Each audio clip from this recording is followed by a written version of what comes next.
ഓം നമോ ഭഗവതേ വാസുദേവായ. ഹരിമുരളീരവത്തിലേക്ക് എല്ലാവർക്കും സ്വാഗതം. നാരായണായ നമ നാരായണായ നമ നാരായണായ നമ നാരായണ നാരായണായ നമ നാരായണായ നമ നാരായണായ നമ നാരായണ. ഇന്ന് നമുക്ക് 5ഉം 6ഉം ശ്ലോകങ്ങൾ നോക്കാം. ശ്രീമന്നാരായണീയം ദശകം 43 തൃണാവർത്തവധം ശ്ലോകം 5.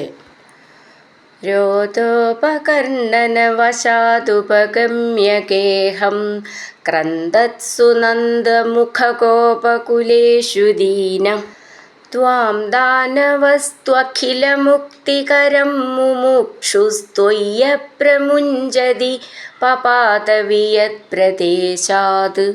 ഈ ശ്ലോകം എങ്ങനെ വായിക്കുകയെന്നും അതിൻ്റെ അർത്ഥവും നോക്കാം. രോദോപകർണന വശാദ് ഉപഗമ്യഗേഹം ക്രന്ദത്സു നന്ദമുഖ ഗോപകുലേഷു ദീന. അവിടെ വിസർഗത്തോടു കൂടെ നിർത്തണം.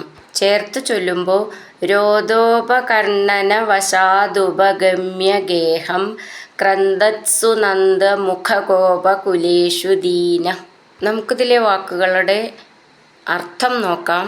രോദോപകർണന വശാത് യശോദയുടെ കരച്ചിൽ കേൾക്ക നിമിത്തം, ഉപഗമ്യ പ്രാപിച്ചിട്ട്, ഗേഹം ഗൃഹത്തെ, ക്രന്ദത്സു കരയുന്ന അവസരത്തിൽ, നന്ദമുഖ ഗോപകുലേഷു നന്ദൻ തുടങ്ങിയ ഗോപന്മാരുടെ സമൂഹം, ദീന ദയനീയമായി, ത്വാം ദാനവ തു അഖില ചേർത്തിട്ട് സ്ത്വഖില മുക്തികരം മുമുക്ഷു ത്വയ്യപ്രമുഞ്ജതി പപാത വിയത് പ്രദേശാത്. ചേർത്ത് വായിക്കുമ്പോൾ ത്വാം ദാനവസ്ത്വഖില മുക്തികരം മുമുക്ഷുസ്ത്വയ്യപ്രമുഞ്ജതി പപാത വിയത് പ്രദേശാത്. ഈ 2 വരിയിലത്തെ വാക്കുകളുടെ അർത്ഥം നോക്കാം. ത്വാം അവിടുത്തെ, ദാനവ തു തൃണാവർത്താസുരനാകട്ടെ, അഖില മുക്തികരം എല്ലാവർക്കും മോക്ഷം നൽകുന്ന, മുമുക്ഷു മോചിപ്പിക്കാനാഗ്രഹിക്കുന്നവനായ അവൻ, ത്വയി അവിടുന്ന്, അപ്രമുഞ്ജതി വിടാതായപ്പോൾ, പപാത താഴെ വീണു, വിയത് പ്രദേശാത് ആകാശദേശത്ത് നിന്ന്. നമുക്കിതിൽ ശ്രദ്ധിക്കാനുള്ള അക്ഷരങ്ങൾ നോക്കാം. രോദോപകർണനവശാദുപഗമ്യ ഗേഹം ക്രന്ദത്സു, സു എന്നുള്ളത് ത് സു എന്നാണ്, ക്രന്ദത്സു നന്ദമുഖ, ഖ എന്നുള്ള അക്ഷരം നന്നായിട്ട് ഊന്നി പറയണം. ഗോപകുലേഷു ദീന, ദന്ന് ദയയിലത്തെ ദ എന്നാണ്, ദീന അവിടെ വിസർഗം. ത്വാം ദാനവസ്ത്വഖില മുക്തികരം, ദാനവ എന്നുള്ളതിൻ്റെ ദന്ന് ദയയിലത്തെ ദ എന്നാണ്. അഖില മുക്തികരം എന്നുള്ളതിൻ്റെ ഖീന്ന് നന്നായിട്ട് ഊന്നി പറയണം. മുക്തി എന്നുള്ളത് കാത്താന്നാണ്, മുക്തി എന്നുള്ളത് ഒട്ടും ഊന്നണ്ട. മുമുക്ഷു, ക്ഷു എന്നുള്ള അക്ഷരം നന്നായിട്ട് ഊന്നി പറയണം. സ്ത്വയ്യപ്രമുഞ്ജതി, ഞ്ച എന്നുള്ളത് ഞാ ച എന്നാണ്. പപാത വിയത് പ്രദേശാത്, ദ എന്നാണ്, പ്രദേശാത് അങ്ങനെ നിർത്താം. ഇവിടെ ആ 3ാമത്തെ ലൈന് ത്വം എന്നാണ് എഴുതിയിട്ടുണ്ടാവുള്ളൂ, ത്വാം എന്നാണത്.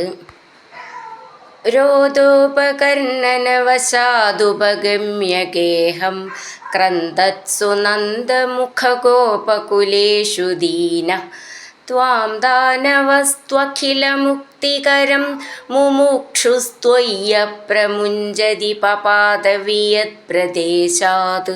അടുത്തത് 6ാമത്തെ ശ്ലോകം.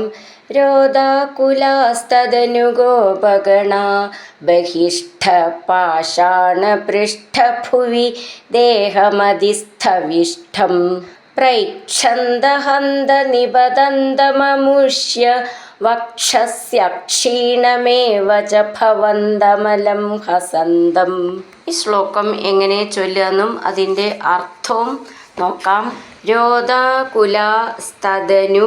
ഗോപഗണ ബഹിഷ്ഠ പാഷാണ പൃഷ്ഠഭുവി ദേഹം അധിസ്ഥവിഷ്ടം. ചേർത്തു ചൊല്ലുമ്പോൾ രോദാകുലാസ്തദനു ഗോപഗണ ബഹിഷ്ഠ പാഷാണ പൃഷ്ഠഭുവി ദേഹമധിസ്ഥവിഷ്ടം. ഇതിൻ്റെ അർത്ഥം നോക്കാം. രോദാകുല കരച്ചിൽ കൊണ്ട് ആകെ കലങ്ങിയവരായ, തദനു അനന്തരം, ഗോപഗണ ഗോപസമൂഹങ്ങൾ, ബഹിഷ്ഠ പാഷാണ പൃഷ്ഠഭുവി വെളിയിലുള്ള പാറയുടെ ഉപരിഭാഗത്ത്. നമുക്കിതിലെ അക്ഷരങ്ങൾ നോക്കാം. ഇതിൽ കുറച്ച് കടുപ്പിച്ച് പറയേണ്ട അക്ഷരങ്ങളാണ് അധികം. രോദാകുല ദ എന്നുള്ളത് ദയേലത്തെ ദ എന്നാണ്.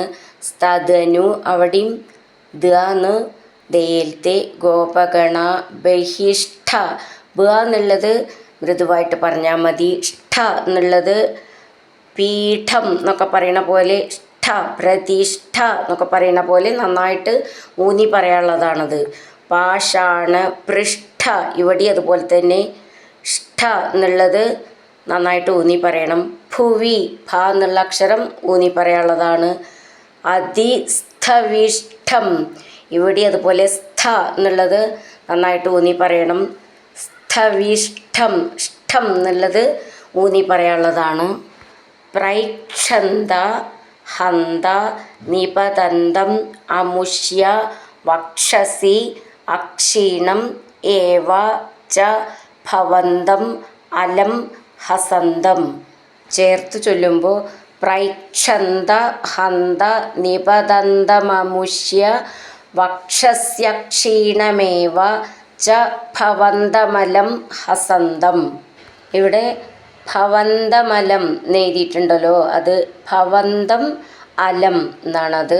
പ്രത്യേകം ശ്രദ്ധിച്ചോളൂ അത്. നമുക്കിതിലെ വാക്കുകളുടെ അർത്ഥം നോക്കാം. പ്രൈക്ഷന്ത കണ്ടു, ഹന്ത ആശ്ചര്യം തന്നെ, നിപതന്തം വീഴുന്ന, അമുഷ്യ ആ ശരീരത്തിൻ്റെ, വക്ഷസി മാറിൽ, അക്ഷീണം ഏവ യാതൊരു കോട്ടവും തട്ടാത്തവനുമായ, ഭവന്തം ച അങ്ങയെയും, അലം ഹസന്തം അത്യധികം ചിരിച്ചുകൊണ്ടിരിക്കുന്നവനും. നമുക്കിതിൽ ശ്രദ്ധിക്കാനുള്ള അക്ഷരങ്ങൾ നോക്കാം. പ്രൈക്ഷന്ത എന്നുള്ളതിൻ്റെ ക്ഷാന്ന് നന്നായിട്ട് ഊന്നി പറയണം. നിപതന്തം അമുഷ്യ വക്ഷസി എന്നുള്ളതിൻ്റെ ക്ഷാന്നും ഊന്നി പറയാനുള്ളതാണ്. അക്ഷീണം ഏവ അക്ഷീണമേവ എന്നുള്ളതിൻ്റെ ക്ഷീന്ന് നന്നായിട്ട് ഊന്നി പറയണം. ച ഭവന്തം അലം എന്നുള്ളതിൻ്റെ ഭാന്ന് ഊന്നി പറയാനുള്ളതാണ്.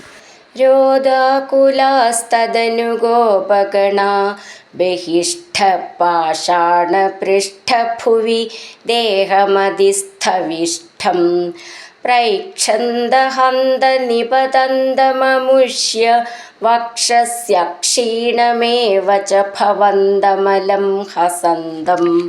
ഹരിനാരായണ ഗോവിന്ദ, ജയ നാരായണ ഗോവിന്ദ. ഹരിനാരായണ ജയ നാരായണ ഗോവിന്ദ ഗോവിന്ദ ഗോവിന്ദ.